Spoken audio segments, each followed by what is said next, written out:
आज आपको जिस केस के बारे में बताने वाली हूँ वो ऐसी कहानी है जिसे सुनकर आपका दिल दहल जाएगा कि कोई इंसान अपनी जिंदगी के इतने बड़े फैसले अकेले कैसे ले सकता है। लेने से पहले क्या वो अपने छोटे नादान बच्चों के बारे में बिल्कुल भी नहीं सोचता। कहते हैं बाप ना सही तो माँ तो जरूर सोचती है, लेकिन आज इन दोनों की सोच ने हमारे इस फैसले को बदल कर रख दिया है कि माँ अपने बच्चे को कभी अकेला नहीं छोड़ सकती। लेकिन आज मैं ऐसे ही मियाँ बीबी की कहानी आपको सुनाने जा रही हूँ, जिसमें सिर्फ बाप ने नहीं बल्कि माँ ने भी अपने बच्चों को बेसहारा कर दिया और एक बार भी उसका कलेजा नहीं पसीजा कि उसके बिना उसके नन्हे बच्चे कैसे जिएंगे। कई बार हम अपने स्वार्थ में इतने अंधे हो जाते हैं कि हम गलत रास्तों पर चलने लगते हैं और जब उस दलदल में हम डूबने लगते हैं तो उसके बाद अपने आप को बाहर निकालने की कोशिश करते हैं। जब हम डूबते हैं तो भी अपने बारे में सोचते हैं और जब निकालने की कोशिश करते हैं तो भी अपने बारे में सोचते हैं। क्या हमें अपने परिवार के बारे में और उस ऊपर वाले के बारे में, अपने बच्चों के बारे में नहीं सोचना चाहिए? जीवन देना और जीवन छीनना सिर्फ भगवान का काम है, हम इंसानों का नहीं। क्यों नहीं? जब हम पहला कदम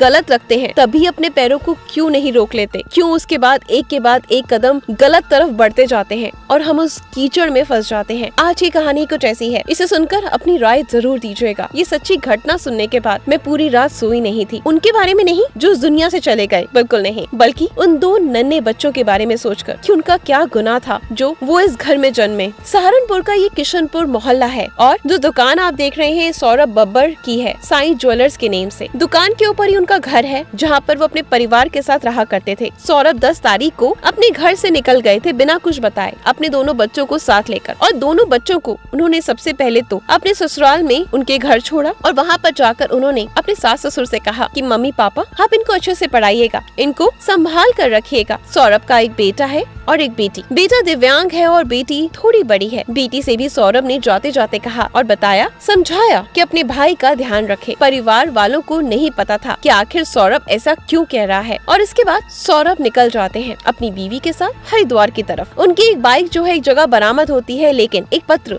सौरभ की तरफ से अपने कुछ दोस्तों को व्हाट्सएप भेजा जाता है। अब वो पत्र उन्होंने पढ़ा तो सभी के पैरों तले जमीन खिसक गई। कहीं न कहीं उस पत्र में सौरभ ने जिक्र किया और वो कर्ज के दलदल में बुरे तरीके से फंस गया था और अब वो जाकर एक आत्मघाती कदम है जो उठाने वाला था। सौरभ के साथ उनकी पत्नी मोना बब्बर भी थी। सौरभ ने लिखा कि जहाँ से वो अपने साथ गलत कुछ करने वाला है वहीं से वो उसकी सेल्फी भी खींचकर भेज देता है। ठीक ऐसे ही सौरभ ने किया। व्हाट्सएप पर एक सेल्फी एक गंगा नहर के पास क्लिक करी और अपने कुछ साथियों को भेज दी। इसके अलावा एक ऑडियो मैसेज भी भेजा, व्हाट्सएप पे शेयर किया, जिसमें उसके दोस्तों ने सुना। वो बता रहा था कि वो इस दुनिया से जा रहा है क्योंकि उसके ऊपर करोड़ों का कर्ज है और सौरभ इस दलदल में फंसता ही जा रहा है। काफी दिनों से परेशान है, उसकी बहुत सारी देनदारियां थी। बताया भी जा रहा था कि एक व्यक्ति है सहारनपुर का जो उसकी कई करोड़ों रुपए की नकदी लेकर रफू चक्कर हो गया है। काफी दिनों से वो परेशान चल रहा है। जिनने सौरभ के पैसे लौटाने हैं वो लोग लगातार सौरभ पर दबाव बना रहे हैं पैसों को लेने के लिए। सौरभ जो था वो गोल्ड कमेटी भी चलाता था और भी अन्य कमेटियां चलाता था और लोगों की भी देनदारी, किसी के 30,000, 45,000, किसी के 80,000, इस तरह से सौरभ ने लौटाने थे। मात्र 35 साल की उम्र में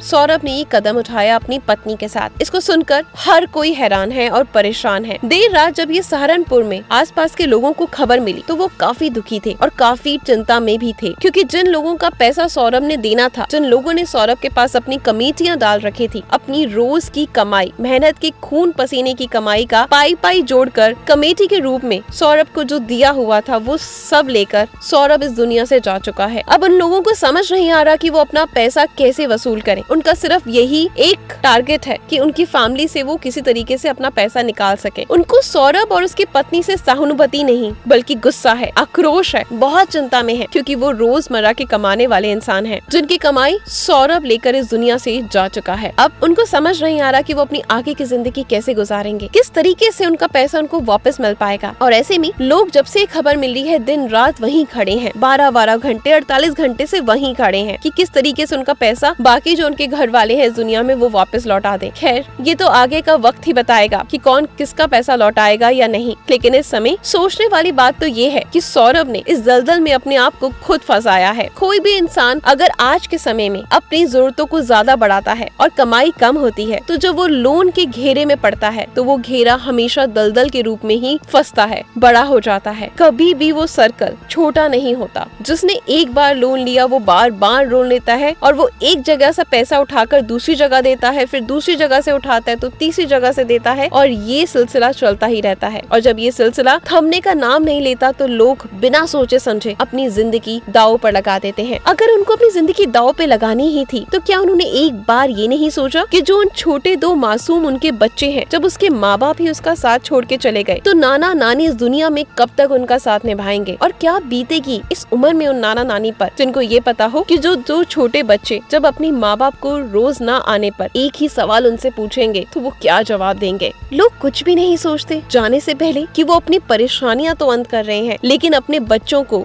बेसहारा छोड़कर जा रहे हैं। किस तरीके से वो मासूम बच्चे आगे की जिंदगी काटेंगे, किसके भरोसे, क्या बीतेगी उनके मन पर जब उनको बड़े होकर पता चलेगा कि उनके माँ बाप ने पैसों की परेशानी से तंग आकर उनको बेसहारा छोड़कर वो इस दुनिया से चले गए। क्या यही सोल्यूशन है इस चीज का? आपका क्या कहना है इस खबर के बारे में? मुझे कमेंट करके जरूर बताएं और ऐसी ही ताज़ा खबरों को सुनने के लिए हमारे साथ बने रहें। धन्यवाद।